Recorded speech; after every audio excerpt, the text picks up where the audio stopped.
Welcome to SSC Malayali. ഞാൻ സനൂപ്. ഇന്ന് discuss ചെയ്യാൻ വേണ്ടി പോകുന്നത് മിസലേനിയസ് ഫാക്ട്സ് ആണ്. എല്ലാ മിസലേനിയസ് ഫാക്ട്സുകളും ഉൾപ്പെടുത്തി ഒരു ക്ലാസ് ചെയ്യുക എന്ന് പറയുന്നത് കുറച്ച് കോംപ്ലിക്കേറ്റഡ് ആയിട്ടുള്ള കാര്യമാണ്, പ്രത്യേകിച്ചും ഈ വൈകിയ വേളയിൽ. സോ ഞാൻ ചെയ്യാൻ ഉദ്ദേശിക്കുന്നത് പ്രധാനപ്പെട്ട 5 കാറ്റഗറീസിൽപ്പെട്ട കുറച്ച് ഫാക്ട്സ് നിങ്ങൾക്ക് ഷെയർ ചെയ്ത് തരിക, അതാണ് ഉദ്ദേശം. എല്ലാ ഫാക്ട്സും ഉൾപ്പെടുത്തിയില്ല എന്ന് ഞാൻ പറഞ്ഞു. ഈ 5 കാറ്റഗറീസിൽ തന്നെ ഏറ്റവും ഇമ്പോർട്ടൻ്റ് ആയിട്ടുള്ള അല്ലെങ്കിൽ പ്രീവിയസ് ഇയർ ക്വസ്റ്റ്യൻസിൽ കണ്ടിട്ടുള്ള ഫാക്ട്സ് മാത്രമാണ് ഉൾപ്പെടുത്തിയിട്ടുള്ളത്. സോ ഈ തന്നിരിക്കുന്ന എല്ലാ ഫാക്ട്സും നിർബന്ധമായിട്ടും പഠിക്കാൻ വേണ്ടി ശ്രമിക്കുക. ഇതുകൂടാതെ കൂടുതൽ നിങ്ങൾക്ക് പഠിക്കാൻ പറ്റുമെന്നുണ്ടെങ്കിൽ അതും കൂടി കവർ ചെയ്യാൻ വേണ്ടി നോക്കുക. ഓക്കെ, ഏറ്റവും ഇമ്പോർട്ടൻ്റ് ആയി തോന്നിയത് മാത്രമേ ഈ ഒരു ക്ലാസ്സിൽ ഉൾപ്പെടുത്തിയിട്ടുള്ളൂ എന്ന് ഒരിക്കൽ കൂടി പറയുന്നു. നമുക്ക് നേരിട്ട് ക്ലാസ്സിലേക്ക് പോവാം. ക്ലാസ്സിലേക്ക് പോകുമ്പോൾ കഴിഞ്ഞ ക്ലാസ്സിൽ വന്ന ചെറിയൊരു കറക്ഷൻ എനിക്ക് പറയാനുള്ളത്, അതായത് എക്കണോമിക്സ് ക്ലാസ്സിൽ വന്നതാണ്. അതിൽ നവരത്ന കമ്പനീസ് ഡിസ്കസ് ചെയ്ത സമയത്ത് ഞാൻ 9ാമതുള്ള NCL ഇന്ത്യ ലിമിറ്റഡ് ബ്രാക്കറ്റിൽ NLC ഇന്ത്യ ലിമിറ്റഡ് എന്നാണ് എഴുതിയിട്ടുണ്ടായത്. സോ ഇത് NCL അല്ല, NLC ആണെന്ന് ഓർക്കുക. NLC ഇന്ത്യ ലിമിറ്റഡ് ആണ് അതിൻ്റെ യഥാർത്ഥ പേര്. അത് ഞാൻ NCL എന്നാണ് കൊടുത്തിട്ടുണ്ടായത്, അതൊന്ന് കറക്റ്റ് ചെയ്തേക്കുക. ഓക്കെ, അപ്പോൾ ഇനി നമുക്ക് നേരിട്ട് ഇന്നത്തെ ക്ലാസ്സിലേക്ക് കടക്കാം. അപ്പോൾ ആദ്യം ഫസ്റ്റ് ഇൻ ഇന്ത്യ ഈ ഒരു കാറ്റഗറിയിൽ പെടുന്ന കുറച്ച് ഫാക്ട്സ് ആണ്, അല്ലെങ്കിൽ ഏറ്റവും ഇമ്പോർട്ടൻ്റ് ആയിട്ടുള്ള ഫാക്ട്സ് ആണ് ഇവിടെ കൊടുത്തിട്ടുള്ളത്. ഇത് മാത്രമല്ല, ഇതിൽ കൂടുതലുണ്ട് എന്ന് ഞാൻ ഓൾറെഡി പറഞ്ഞു. ഇതാണ് ഏറ്റവും ഇമ്പോർട്ടൻ്റ് എന്ന് മനസ്സിലാക്കുക. ഓക്കെ, അല്ലെങ്കിൽ ഇതിൽ വരുന്ന മറ്റ് കുറേ ഫാക്ട്സുകൾ നമ്മൾ ഹിസ്റ്ററിയിലും പൊളിറ്റിയിലും ഒക്കെ ആയിട്ട് കവർ ചെയ്തിട്ടുള്ളതാണ്. അപ്പം ഈ ഒരു കാര്യങ്ങൾ കൂടി നിങ്ങൾ അതിൻ്റെ കൂടെ ചേർത്ത് പഠിക്കുക. അപ്പോൾ ആദ്യത്തേത് first Indian to pass ICS എന്ന് പറയുന്നത് ഇന്ത്യൻ സിവിൽ സർവീസ് എക്സാമിനേഷൻ. അപ്പോൾ അത് പാസ്സായ ആദ്യത്തെ ഇന്ത്യക്കാരനാണ് സുരേന്ദ്രനാഥ് ബാനർജി. ഇമ്പോർട്ടൻ്റ് ആണ് കേട്ടോ. ഇനി ഫസ്റ്റ് ICS ഓഫീസർ ആരാണെന്ന് ചോദിച്ചാൽ സത്യേന്ദ്രനാഥ്. ഈ 2 പേരും കൺഫ്യൂഷൻ ആവാൻ സാധ്യതയുണ്ട്. ഞാൻ പഠിക്കുന്ന സമയത്ത് എനിക്ക് കൺഫ്യൂഷൻ ആയതാണ്. അപ്പോൾ ആ പേര് കൺഫ്യൂഷൻ വരാതെ കറക്റ്റ് ഏതാണെന്ന് ഓർത്ത് വെക്കുക. ഓക്കെ, പാസ്സായ ആൾ സുരേന്ദ്രനാഥ്, ICS ഓഫീസറായ ആൾ Satyendranath. Okay, first Indian cosmonaut എന്ന് പറയുന്ന ആൾ ആരാണ്? രാകേഷ് ശർമ്മയാണ്. അതായത് സ്പേസിലേക്ക് പോയ ആദ്യത്തെ ഇന്ത്യൻ വംശജൻ രാകേഷ് ശർമ്മ. ആദ്യ സ്പേസിലേക്ക് പോയ ഇന്ത്യൻ വംശജ വനിത ആരാണെന്ന് ചോദിക്കാൻ സാധ്യതയുണ്ട്. കൽപ്പന ചൗള. അതെല്ലാവർക്കും അറിയുന്നൊരു ഫാക്ട്സ് ആണെന്ന് കരുതട്ടെ. പിന്നീട് വേണ്ടത് first commander in chief of free India. വളരെ ഇമ്പോർട്ടൻ്റ് ആണ്. KM Cariappa, first commander in chief of free India. First Indian Nobel in ലിറ്ററേച്ചറിൽ ആദ്യമായിട്ട് നൊബേൽ സമ്മാനം കിട്ടിയ ഇന്ത്യൻ വംശജനാണ് രവീന്ദ്രനാഥ് ടാഗോർ. ഇതൊക്കെ നമ്മൾ മുന്നേ ഡിസ്കസ് ചെയ്തിട്ടുള്ള കാര്യങ്ങളാണ്. First Indian judge of international court of justice. International court of justice എന്ന് പറയുന്നത് UN കീഴിൽ വരുന്നതാണ്. അതിൻ്റെ ഹെഡ് ക്വാർട്ടേഴ്സ് നിങ്ങൾ അറിഞ്ഞിരിക്കണം. നെതർലാൻഡ്സിലെ ഹാഗ്യു എന്ന് പറയുന്ന സ്ഥലത്താണ്. HAGUE, ഹാഗ്യു, നെതർലാൻഡ്സ് അല്ലെങ്കിൽ ഹോളണ്ട് എന്നൊക്കെ പറയാം. ഓക്കെ, അവിടെയാണ് അതിൻ്റെ ഹെഡ് ക്വാർട്ടേഴ്സ് വരുന്നത്. ആദ്യത്തെ ഇന്ത്യൻ ജഡ്ജായ വ്യക്തി ആരാണെന്നാണ് ചോദിക്കുക. Nagendra Singh. Okay, international court of ജസ്റ്റിസിൽ ആദ്യത്തെ ഇന്ത്യൻ ജഡ്ജി ആരാണ്? ഇത് നാഗേന്ദ്രനാഥ് സിംഗ് ആണ്. നാഗേന്ദ്ര സിംഗ് ആണ്. ഓക്കെ, ഫസ്റ്റ് ഫീൽഡ് മാർഷലാണ് മണിക് ഷാ. ഇതും ഇമ്പോർട്ടൻ്റ് ആണ്, കുറേ എക്സാമിന് കണ്ടിട്ടുള്ളതാണ്. Manek Shaw. First Indian to swim across the English Channel Mihir Sen. First Indian to get Jnanpith award കിട്ടിയ ആദ്യത്തെ ഇന്ത്യക്കാരൻ മലയാളിയാണ്, G ശങ്കരക്കുറുപ്പാണ്. വെരി ഇമ്പോർട്ടൻറ്റ്, മലയാളി ആയതുകൊണ്ട് തന്നെ. ഇപ്പോൾ 2020 ജ്ഞാനപീഠ അവാർഡ് കൊടുത്തിട്ടുണ്ട്. അത് ആർക്കാണ് ഓർമ്മയുണ്ടോ? സഞ്ജയ് സൂരിയാണ്. സഞ്ജയ് സൂരി ഇതൊരു ഹിന്ദി എഴുത്തുകാരനാണ് കേട്ടോ. സഞ്ജയ് സൂരിക്കാണ് കിട്ടിയത്. അടുത്തത് first person to make printing press popular in India. ഇന്ത്യയിൽ പ്രിന്റിംഗ് പ്രസ് പോപ്പുലർ ആക്കിയ ആദ്യത്തെ വ്യക്തി ജെയിംസ് ഹിക്കി. പ്രിന്റിംഗ് പ്രസ്സുമായി ബന്ധപ്പെട്ട ചോദ്യം വന്നാൽ ജെയിംസ് ഹിക്കി എഴുതിയാൽ മതി. മറ്റ് ഓപ്ഷൻ നിങ്ങൾക്ക് അറിയില്ലെങ്കിൽ മിക്കവാറും ശരിയായിരിക്കും. First chief of air staff Thomas Elmhirst. First Indian air chief of India അതാണ് S മുഖർജി. ആദ്യത്തെ എയർ സ്റ്റാഫ് ചീഫാണ് Thomas Elmhirst. First Indian air staff ചീഫാണ് S മുഖർജി. അത് മാറിപ്പോരട്ടോ. പിന്നെയുള്ളത് ഫസ്റ്റ് ചീഫ് ഓഫ് ആർമി സ്റ്റാഫിൻ്റെ ചീഫായിട്ട് വരുന്നത് Rajendra Singh. First chief of naval staff of India R.D. Kataria. First person to get Paramvir Chakra, important ആണ്. Somnath Sharma, first person to get Paramvir Chakra. Okay, ഇതൊക്കെ പ്രധാനപ്പെട്ട ഓരോ പുരസ്കാരങ്ങളാണ് ഇന്ത്യയിൽ കൊടുക്കുന്നത്. First Indian scientist to get Nobel prize, ആദ്യമായിട്ട് നൊബേൽ കിട്ടിയ ഇന്ത്യൻ വ്യക്തിയാണ് CV രാമൻ. അദ്ദേഹത്തിന് ഫിസിക്സിലാണ് നൊബേൽ സമ്മാനം കിട്ടിയിട്ടുണ്ടായത്. വളരെ ഇമ്പോർട്ടൻ്റ് ആയിട്ടുള്ള ഒരു പോയിൻ്റാണത്. പിന്നെ first Chinese pilgrim to visit India, Fahien. First Indian to win Stalin award, Saifuddin Kitchlew.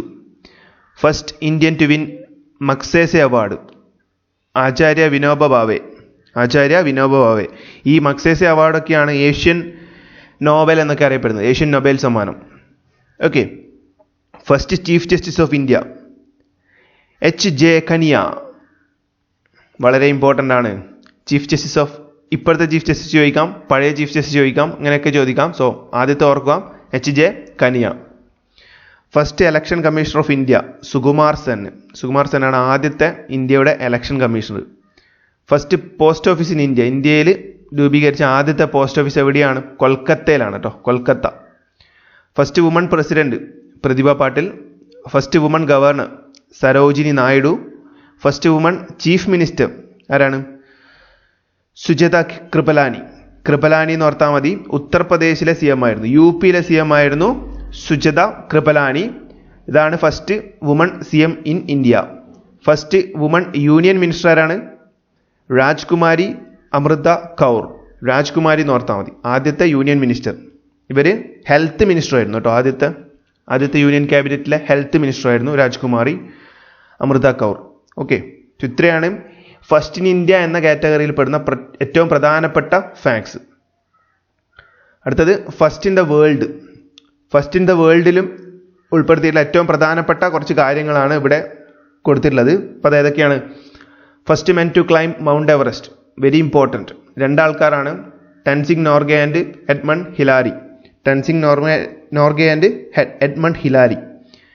First man to reach North Pole of earth, എർത്തിൻ്റെ നോർത്ത് പോൾ സൗത്ത് പോളൊക്കെ നമ്മൾ ഓൾറെഡി പറഞ്ഞതാണ്. അപ്പോൾ നോർത്ത് പോളിലെത്തിയ ആദ്യത്തെ മനുഷ്യനാണ് Robert Pierre.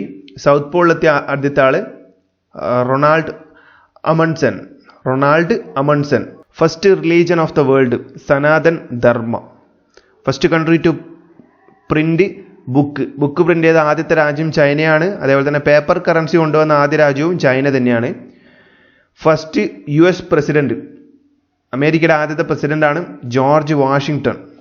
First general secretary of united nations Trygve Lie. ഇതാണ് ആദ്യത്തെ UN general secretary. First country to win football world cup, Uruguay ആണ് ആദ്യമായിട്ട് ഫുട്ബോൾ വേൾഡ് കപ്പ് ജയിച്ചത്. ഉറുഗ്വേ തന്നെയായിരുന്നു ആ വേൾഡ് കപ്പ് ഹോസ്റ്റ് ചെയ്തത്. 1930 ഉറുഗ്വേ ഈ വേൾഡ് കപ്പ് ജയിക്കുന്നത്, ആദ്യത്തെ football world cup. First person to sail around the world Ferdinand Magellan. Okay, first country to send human to moon USA. First country to launch satellite into space Russia. First country to host modern Olympic games ആരാണ്? Greece ആണ് കേട്ടോ, Greece. Okay, ഗ്രീസാണ് ആദ്യമായിട്ട് Olympic games കൊണ്ടുവരുന്നത്. First president of republic of China Sun Yat sen. First Russian prime minister to visit India VI Bulganin. First university of the world Taxila university. First man to set foot on the moon Neil Armstrong.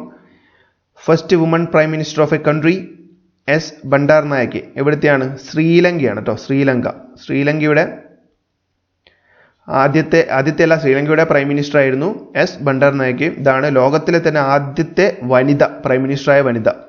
Okay, first woman to climb mount Everest Junko Tabei എന്ന് പറയുന്നത് ജപ്പാൻകാരിയാണ്, Japan. Junko Tabei. First woman president of UN general assembly Vijayalakshmi Pandit. UN general അസംബ്ലിയിൽ വരുന്ന ആദ്യത്തെ woman president. First man to draw the map of earth, എർത്തിൻ്റെ map വരച്ച ആദ്യത്തെ വ്യക്തിയാണ് Anaximander. First man to compile encyclopedia അഷ്ഫോസിസ്. ഇനി നൊബേൽ സമ്മാനമാണ്. നൊബേൽ സമ്മാനം കഴിഞ്ഞ വർഷത്തത് പഠിക്കണം, എക്സാമിന് പോകുമ്പോൾ ആദ്യത്തേതും പഠിക്കണം. ഇതാണ് ഏറ്റവും ഇമ്പോർട്ടൻറ്റ്. ആദ്യത്തെ ഇത് മാത്രമാണ് ഞാൻ ഇവിടെ കൊടുക്കുന്നത്. കഴിഞ്ഞ വർഷത്തെ ഏതാണെന്ന് വെച്ചാൽ നിങ്ങൾ നോക്കിയിട്ട് കറണ്ട് അഫയേഴ്സ് പഠിക്കുന്ന സമയത്ത് പഠിക്കുക. ലിറ്ററേച്ചറിന് ആദ്യത്തെ നോബൽ സമ്മാനം കിട്ടിയത് 2 പേർക്കാണ്, Rene F A and Sully Prudhomme. Rene and Sully. Full name പഠിക്കണമെന്നൊന്നുമില്ല, ജസ്റ്റ് ആ പേരിൻ്റെ ഏതെങ്കിലും ഒരു ഭാഗം മാത്രം പഠിച്ചാൽ മതിയാവും. ഓപ്ഷൻ നോക്കിയിട്ട് നിങ്ങൾക്ക് ആൻസറിലെത്താൻ. സമാധാനത്തിന് നൊബേൽ കിട്ടിയ ആദ്യത്തെ ആൾക്കാരാണ് F Dunant and Frederic Pierre. Dunant and Pierre അത് പഠിച്ചാൽ മതി. ഫിസിക്സിന് കിട്ടിയത് റോൺട്ജൻ. ഇത് നമ്മൾ ഓൾറെഡി ഡിസ്കസ് ചെയ്തതാണ്, എക്സ്റേ ഡിസ്കവർ ചെയ്തത്. കെമിസ്ട്രിക്ക് ജെ.എച്ച്. വെൻറ്റോഫിനാണ് ആദ്യത്തെ നൊബേൽ കിട്ടുന്നത്. മെഡിസിന് കിട്ടിയിരിക്കുന്നത് എ.ഇ. Von Behring. എക്കണോമിക്സിന് കിട്ടിയത് Ragnar Frisch and John Tinbergen. So ഇത്രയും പേര് നിർബന്ധമായിട്ടും പഠിച്ചിരിക്കുക. ഓക്കെ, ഇനി വേണ്ടത് world organizations and their headquarters. നമ്മുടെ അന്താരാഷ്ട്ര ഓർഗനൈസേഷനും അവയുടെ ഹെഡ് ക്വാർട്ടേഴ്സും. ഇതിലേറ്റവും പ്രധാനപ്പെട്ടത് തന്നെയാണ് ഇവിടെ കൊടുത്തിട്ടുള്ളത്. ഇത് പൂർണ്ണമായിട്ടും ലൂസൻറ്റിൽ നിന്ന് എടുത്തതാണ്. കറണ്ട് അഫയേഴ്സ് ഒക്കെ വരുന്ന സമയത്ത് ഇതിൻ്റെ ഇപ്പോൾ ബ്രിക്സ് ഒക്കെ ആണെങ്കിൽ ബ്രിക്സിൻ്റെ ഇത്രാമത്തെ മീറ്റിംഗ് നടന്നത് എവിടെയാണ്, ഇങ്ങനെയുള്ള കാര്യങ്ങളൊക്കെ നിങ്ങൾ കാണാം. അപ്പോൾ ആദ്യം ഇതിൻ്റെ ആസ്ഥാനങ്ങൾ എവിടെയാണെന്നൊക്കെ അറിഞ്ഞിരിക്കണം. ഓക്കെ, അപ്പോൾ ആദ്യത്തേത് ബ്രിക്സിൻ്റെ ഫുൾ ഫോം എന്ന് പറയുന്നത് Brazil, Russia, India, China, south Africa. ഈ 5 രാജ്യങ്ങൾ ചേർന്നിട്ടുള്ള സംഘടനയാണ് ബ്രിക്സ്. അപ്പോൾ അതിൻ്റെ ആസ്ഥാനം ഷാങ്ഹായ് ആണ്. ഷാങ്ഹായ് എവിടെയാണ്? ചൈനയിലാണ്. അടുത്തത് യൂറോപ്യൻ യൂണിയൻ്റെ ആസ്ഥാനം ബ്രൂസൽസ് ആണ്. ബ്രൂസൽസ് വരുന്നത് ബെൽജിയത്തിലാണ് കേട്ടോ. യൂറോപ്യൻ യൂണിയൻ EU ൻ്റെ ആസ്ഥാനം Brussels. GATT general agreement on trade and tariff വരുന്നത് ജനീവയിലാണ്, ജനീവ. ആംനസ്റ്റി ഇന്റർനാഷണൽ വരുന്നത് ലണ്ടൻ, ഇംഗ്ലണ്ടിൽ. ഏഷ്യൻ ഡെവലപ്മെൻറ്റ് ബാങ്ക് ADB എവിടെയാണ്? മനില എവിടെയാണ്? ഫിലിപ്പൈൻസ്. ഏസിയാൻ എവിടെയാണ്? ജക്കാർത്ത വരുന്നത് ഇന്തോനേഷ്യയിലാണ് കേട്ടോ. ഏസിയാൻ്റെ full form association of south east Asian nations. NATO north Atlantic treaty organization Brussels ആണ്. അപ്പം യൂറോപ്പുമായി ബന്ധപ്പെട്ടുള്ള മിക്ക അന്താരാഷ്ട്ര സംഘടനകളും സ്ഥിതി ചെയ്യുന്നത് ബ്രൂസൽസിലായിരിക്കും. പിന്നെ അതേപോലത്തെ ഇൻ്റർനാഷണൽ സംബന്ധമായിട്ടുള്ള ഓർഗനൈസേഷൻ മിക്കതും ഉണ്ടാവുക ജനീവയിലും ആയിരിക്കും. അതൊന്ന് നോട്ട് ചെയ്യുക. സാർക്ക് വരുന്നത് കാഠ്മണ്ഡുവിലാണ്. കാഠ്മണ്ഡു എന്ന് പറയുന്നത് എവിടുത്തെയാണ്? നേപ്പാളിലെ സ്ഥലമാണ്.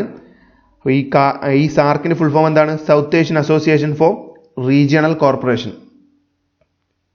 South Asian Association. Okay. UNEP United Nations Environmental Programme. അതിൻ്റെ ഹെഡ് ക്വാർട്ടേഴ്സ് വരുന്നത് നൈറോബിയിലാണ്. നൈറോബി വരുന്നത് കെനിയയിലാണ് കേട്ടോ.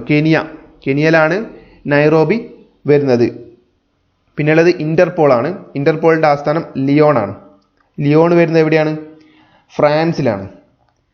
പിന്നെ വേൾഡ് ട്രേഡ് ഓർഗനൈസേഷൻ, അത് എവിടെയാണ് അതിൻ്റെ ആസ്ഥാനം? വേൾഡ് ട്രേഡ് ഓർഗനൈസേഷൻ്റെ ആസ്ഥാനം വരുന്നത് ജനീവയിലാണ് കേട്ടോ. പിന്നെ വേൾഡ് കൗൺസിൽ ഓഫ് ചർച്ചസ്, അതിൻ്റെ ആസ്ഥാനം Geneva. World wildlife fund അത് ഗ്ലാൻഡിലാണ് കേട്ടോ. വേൾഡ് വൈൽഡ് ലൈഫ് ഫണ്ട് ഗ്ലാൻഡിലാണ്. ജനീവ എന്ന് പറഞ്ഞു പോകുന്ന സ്ഥലത്ത് വ്യത്യാസം വരുന്നതാണ്. വേൾഡ് വൈൽഡ് ലൈഫ് ഫണ്ട് അത് വരുന്നത് ഗ്ലാൻഡിലാണ്. ഗ്ലാൻഡ് എന്ന് പറയുന്നത് സ്വിറ്റ്സർലാൻഡിലാണ് കേട്ടോ. സ്വിറ്റ്സർലാൻഡ്. പിന്നെ ഇന്റർനാഷണൽ ഒളിമ്പിക് കമ്മിറ്റി ലൂസൈനിലാണ് കേട്ടോ. International Olympic committee. പിന്നെയുള്ളത് OPEC organization for petroleum exporting countries, പാരീസിലാണ്. സെൻറ്റോ അങ്കാറയിലാണ്. സെൻറ്റോ എന്ന് പറയുന്നത് സെൻട്രൽ ട്രീറ്റി ഓർഗനൈസേഷൻ അങ്കാര, ടർക്കിയിൽ വരുന്നതാണ്. യൂണിസെഫിൻ്റെ ആസ്ഥാനം ന്യൂയോർക്കാണ്. യൂണിസെഫിൻ്റെ full form united nations international children's emergency fund. World food programme റോമിലാണ് കേട്ടോ. ഭക്ഷ്യധാന്യങ്ങൾ, ഫുഡ് ഇതുമായി ബന്ധപ്പെട്ട് വരുന്ന എല്ലാ സ്ഥാപനങ്ങളുടെയും ഹെഡ് ക്വാർട്ടേഴ്സ് വരുന്നത് റോമിലായിരിക്കും ഓർക്കുക. Food and agriculture organization Rome. International civil aviation organization വരുന്നത് മോൺട്രിയാലിലാണ്. ഇന്റർനാഷണൽ ലേബർ ഓർഗനൈസേഷൻ വരുന്നത് ജനീവ. ഇന്റർനാഷണൽ മോണിറ്ററി ഫണ്ട് പിന്നെ വേൾഡ് ബാങ്ക് ഇതൊക്കെയുള്ളത് വാഷിങ്ടണിലാണ് കേട്ടോ. ഇന്റർനാഷണൽ മോണിറ്ററി ഫണ്ട് അല്ലെങ്കിൽ IMF. വേൾഡ് ബാങ്ക് എന്ന് മറ്റൊരു പേരുണ്ട് IBRD എന്നൊക്കെ അറിയപ്പെടും. International bank for reconstruction and development. ഇതൊക്കെ സ്ഥിതി ചെയ്യുന്നത് വാഷിങ്ടണിലാണ്. യുനെസ്കോ എന്ന് പറയുന്നത് എവിടെയാണ്? പാരീസിലാണ്. യുനെസ്കോയുടെ ഫുൾ ഫോം എന്താണ്? United nations educational scientific and cultural organization. Paris ആണ് കേട്ടോ headquarters. WHO world health organization ജനീവയിലാണ് ആസ്ഥാനം. വേൾഡ് ഇൻ്റലക്ച്വൽ പ്രോപ്പർട്ടി ഓർഗനൈസേഷനും ജനീവയിലാണ്. Organization of Arab petroleum exporting countries വരുന്നത് കുവൈത്തിലാണ്. ഓക്കെ, ഇതെല്ലാം കവർ ചെയ്തിട്ടില്ല. ഏറ്റവും ഇമ്പോർട്ടൻ്റ് ആയി തോന്നിയത് മാത്രമേ ഇവിടെ പറഞ്ഞിട്ടുള്ളൂ. ഇതിൽ കൂടുതൽ നിങ്ങൾക്ക് പറ്റുമെങ്കിൽ പഠിക്കുക. അടുത്തത് States and their folk dances. നമ്മുടെ ഇന്ത്യയിലുള്ള എല്ലാ സംസ്ഥാനങ്ങളും അവിടെയുള്ള പ്രധാനപ്പെട്ട ഫോക്ക് ഡാൻസുകൾ ഏതൊക്കെയാണെന്നും അറിഞ്ഞിരിക്കണം. എല്ലാ എക്സാമിനും ഒരു ക്വസ്റ്റ്യൻ വെച്ചിട്ടെങ്കിലും ഈ ഒരു കാറ്റഗറിയിൽ നിന്ന് ചോദിക്കാറുണ്ട്. സോ വളരെ ഇമ്പോർട്ടൻ്റ് ആണ്. സോ ആദ്യം ഈ ക്ലാസിക്കൽ ഡാൻസ് ഫോംസ് ഏതൊക്കെയാണെന്ന് നിങ്ങൾ അറിഞ്ഞിരിക്കണം. പ്രധാനപ്പെട്ട 8 ക്ലാസിക്കൽ ഡാൻസ് ഫോംസ് ആണ് ഇന്ത്യയിലുള്ളത്. Total 8 classical dance forms. ഈ 8 ഏതൊക്കെയാണെന്ന് ചോദിച്ചാൽ ഭരതനാട്യം, കഥക്, മണിപ്പൂരി, സാത്രിയ, ഒഡീസി, കുച്ചിപ്പുടി, മോഹിനിയാട്ടം, കഥകളി. ഇതിൽ 2 വരുന്നത് കേരളത്തിലാണ്. മോഹിനിയാട്ടവും കഥകളിയും രണ്ടും കേരളത്തിലെ ഉള്ള ഫോക്ക് ഡാൻസുകളാണ്. ഇത് ഇന്ത്യൻ ക്ലാസിക്കൽ ഡാൻസുകളിൽ പെടുന്ന ഐറ്റംസ് ആണ് കേട്ടോ, മോഹിനിയാട്ടവും കഥകളിയും. ഭരതനാട്യം എവിടെയാണ്? തമിഴ്നാടാണ്. കഥകളി വരുന്നത് കഥകളിയല്ല, കഥക്. കഥക്കും കഥകളിയും വേറെയാണ് കേട്ടോ. കഥകളി കേരളം, കഥക് വരുന്നത് UP. മണിപ്പൂരി പേരിൽ തന്നെയുണ്ട്, മണിപ്പൂരാണ്. സാത്രിയ ഇമ്പോർട്ടൻറ്റ്, വളരെ ഇമ്പോർട്ടൻറ്റ്, ആസാമിലാണ് കേട്ടോ സാത്രിയ. ഒഡീസി പേരിൽ തന്നെയുണ്ട്, ഒഡീഷ. കുച്ചിപ്പുടി ആന്ധ്രാപ്രദേശാണ് കേട്ടോ കുച്ചിപ്പുടി. അതും ക്ലാസിക്കൽ ഡാൻസ് ഫോംസിൽ വരുന്നതാണ്. പിന്നെ ബാക്കി പ്രധാനപ്പെട്ട സംസ്ഥാനങ്ങളും അവയുടെ ഡാൻസ് ഫോംസുമാണ് ഇവിടെ കൊടുക്കുന്നത്. ഒന്ന് ജാർഖണ്ഡ്. ജാർഖണ്ഡിൻ്റെ പ്രധാനപ്പെട്ട ഫോക്ക് ഡാൻസുകളാണ് കർമ്മ, ദംഗ, ചൗ. കർമ്മ, ദംഗ, ചൗ. നോക്കുക, ഇത്രയും തന്നിട്ടുണ്ട്. ഇതെന്തിനാണ് ഇതെല്ലാം തന്നിട്ടുണ്ടല്ലോ നിങ്ങൾക്ക് തോന്നിയേക്കാം. പക്ഷേ ഇതിൽ മിക്കതും ഓരോ എക്സാമുകളിലായിട്ട് ഓരോന്നോരോന്നായിട്ട് ചോദിച്ചിട്ടുള്ളതാണ്, അല്ലെങ്കിൽ ഓപ്ഷൻസിലായിട്ട് വന്നിട്ടുള്ളതാണ്. സോ ഇതൊക്കെ ഇമ്പോർട്ടൻ്റ് ആണ് കേട്ടോ. ലൂസനിൽ നോക്കി നിങ്ങൾക്ക് മനസ്സിലാവും. ഒരു സംസ്ഥാനത്ത് തന്നെ 10ഉം 15ഉം ക്ലാസിക് ഡാൻസ് ഫോംസ് തന്നിട്ടുണ്ടാവും. അപ്പോൾ അതൊക്കെ പഠിക്കൽ ബുദ്ധിമുട്ടാണ്. അപ്പോൾ ഞാൻ ഏറ്റവും ഇമ്പോർട്ടൻ്റ് ആയിട്ടുള്ള ഇവിടെ കൊടുത്തിട്ടുണ്ട്. അറ്റ്ലീസ്റ്റ് ഇതെങ്കിലും പഠിക്കാൻ വേണ്ടി നോക്കുക. ഉത്തരാഖണ്ഡിൻ്റെ ക്ലാസിക്കൽ ഡാൻസ് ഫോംസ് അല്ല, ഉത്തരാഖണ്ഡിൻ്റെ ഫോക്ക് ഡാൻസ് ആണ് കുമയൂണി. ഛത്തീസ്ഗഡിൻ്റെ ഫോക്ക് ഡാൻസ് ആണ് പന്തിയൊക്കെ റീസെൻ്റ് ആയിട്ട് എക്സാമിന് കണ്ടതാണ്. ആന്ധ്രാപ്രദേശിൻ്റെ ഫോക്ക് ഡാൻസുകളാണ് കുച്ചിപ്പുടി, മോഹിനിയാട്ടം ആൻഡ് ദിംസ. കുച്ചിപ്പുടി, മോഹിനിയാട്ടം ആൻഡ് ദിംസ. അരുണാചൽ പ്രദേശിൻ്റെ ഫോക്ക് ഡാൻസ് ആണ് Popir, Ponung folk dance. Popir and Ponung folk dance. Himachal പ്രദേശിൽ വരുന്നതാണ് ഛം ആൻഡ് തോഡ. ഛം ആൻഡ് തോഡ.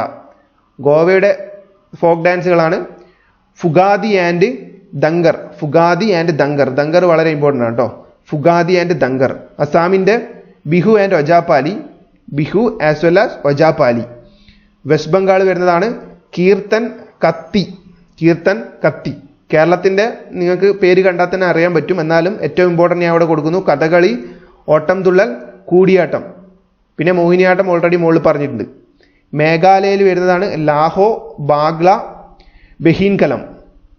ലാഹോ, ബാഗ്ല ഇത് രണ്ടും ഇമ്പോർട്ടൻ്റ് ആണ്. മണിപ്പൂരിൻ്റെ ഫോക്ക് ഡാൻസുകളാണ് മണിപ്പൂരി, പുങ്ചോളം, ജഗോയ്. നാഗാലാൻഡിൻ്റെ ഫോക്ക് ഡാൻസ് വരുന്നതാണ് ലഷാലപ്തു. ലഷാലപ്തു. ഒഡീഷയിൽ വരുന്നതാണ് Odissi, Chhau, Kanthe, tiger dance. Tiger dance recent ആയിട്ട് കണ്ടതാണ്. ഗോത്തിപ്പുവ. മഹാരാഷ്ട്ര വരുന്നത് ലാവണി, തമാശ. ഇത് രണ്ടും വളരെ ഇമ്പോർട്ടൻ്റ് ആണ്. പിന്നെയുള്ളത് പൈത്തനി. കർണാടകയിൽ വരുന്നതാണ് യക്ഷഗാനം. Most important.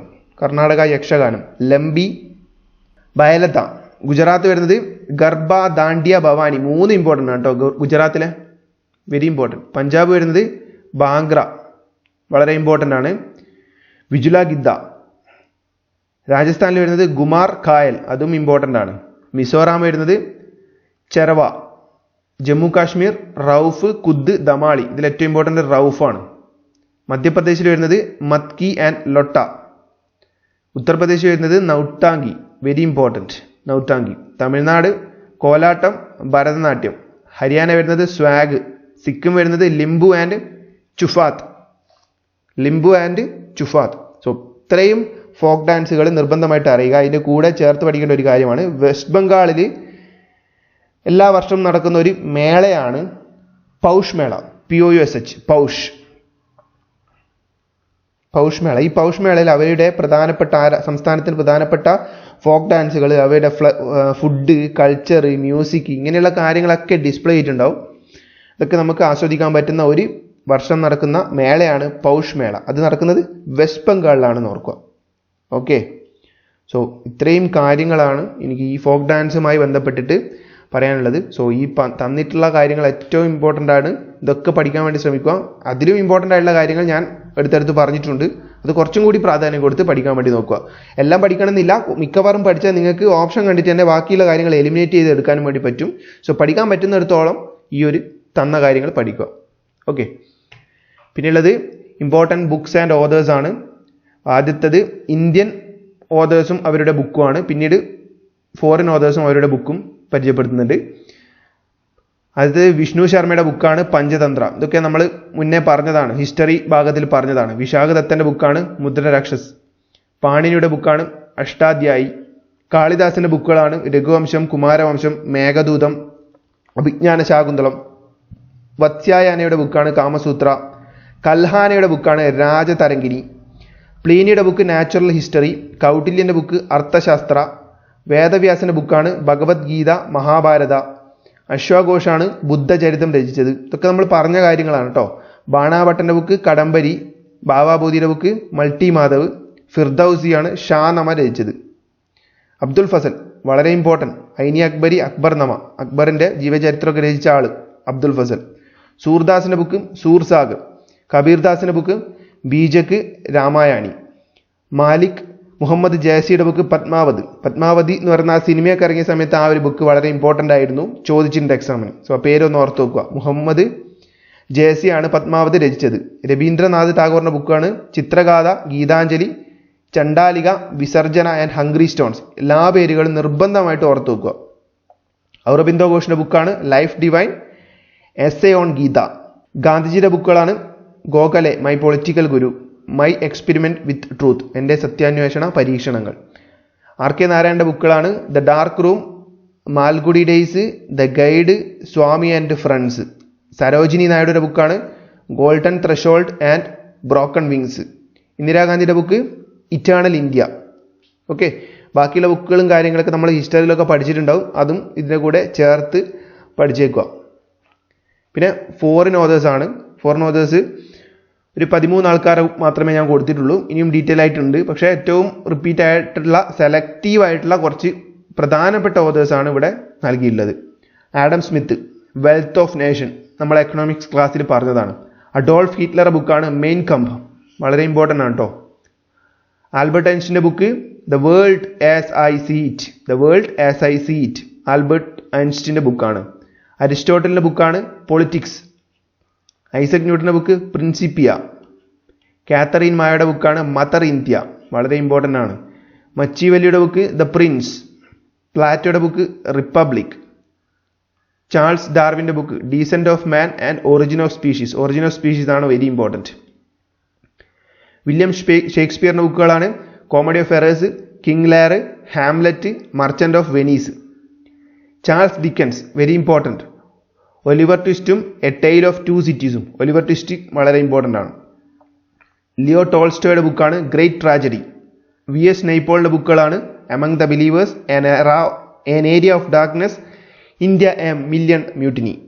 സോ ഇത്രയും ഫോറിൻ ഓതേഴ്സിൻ്റെ പേര് ഓർക്കുക, അവരുടെ ബുക്ക് ഓർക്കുക. ഇതിലും കൂടുതലുണ്ട്, ഓൾറെഡി പറഞ്ഞു. പഠിക്കാൻ പറ്റുമെങ്കിൽ അതും കൂടി നോക്കുക. ബാക്കിയുള്ള കാര്യങ്ങൾ നിങ്ങളെല്ലാം പഠിക്കണം എന്ന് ഞാൻ പറയില്ല. എല്ലാം പഠിച്ചാൽ ചിലപ്പോൾ നിങ്ങൾക്കത് കൺഫ്യൂഷൻ ആവുകയുള്ളൂ. പക്ഷേ കുറച്ചറിയുന്ന ഒരാളെ സംബന്ധിച്ചിടത്തോളം ഓപ്ഷൻ കണ്ടിട്ട് അവർക്ക് എലിമിനേറ്റ് ചെയ്തിട്ടും ചിലപ്പോൾ 2 ഓപ്ഷൻ എലിമിനേറ്റ് ചെയ്തിട്ട് 2 ഓപ്ഷനിൽ ഏതോ ഒന്ന് കറക്റ്റ് ആണ് എന്ന രീതിയിൽ എത്തിക്കാൻ വേണ്ടി പറ്റും. അപ്പോൾ അതിനുശേഷം നിങ്ങളൊന്ന് ഗസ് ചെയ്യുകയാണെങ്കിൽ പോലും 50% ഉത്തരം ശരിയാവാനുള്ള സാധ്യതയുണ്ട്.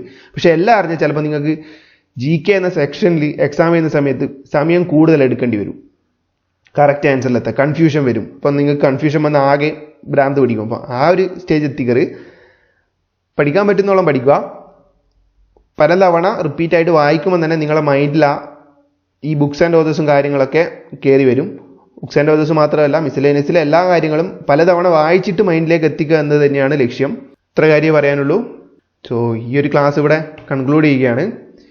ഇനി അടുത്ത ക്ലാസ്സുമായിട്ട് വീണ്ടും കാണാം. So thank you for watching. Keep supporting SSC Malayali.